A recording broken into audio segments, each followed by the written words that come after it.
নিজের জীবনের ওপর লেখা বই উপহার পেল খালেদা জিয়া। মাহমুদুল্লাহর লেখা ইংরেজি বইটি বাংলা অনুবাদ করেছেন ডক্টর মাহবুবুল্লাহ।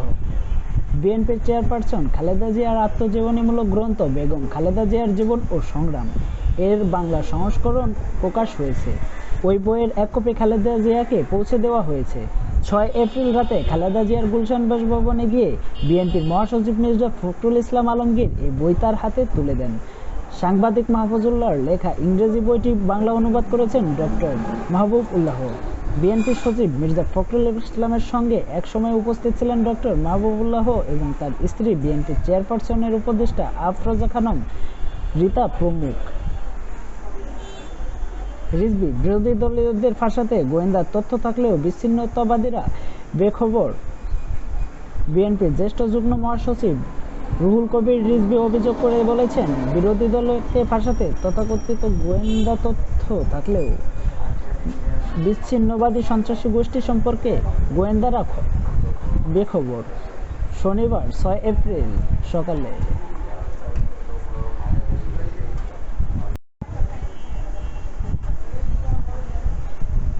নিজের জীবনের ওপর লেখা বই উপহার পেল খালেদা জিয়া।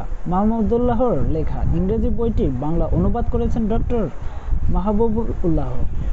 বিএনপির চেয়ারপারসন খালেদা জিয়ার আত্মজীবনীমূলক গ্রন্থ বেগম খালেদা জিয়ার জীবন ও সংগ্রাম এর বাংলা সংস্করণ প্রকাশ হয়েছে। ওই বইয়ের এক কপি খালেদা জিয়াকে পৌঁছে দেওয়া হয়েছে।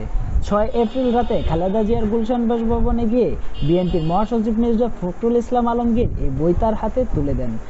সাংবাদিক মাহফুজুল্লাহর লেখা ইংরেজি বইটি বাংলা অনুবাদ করেছেন ডক্টর মাহবুবুল্লাহ।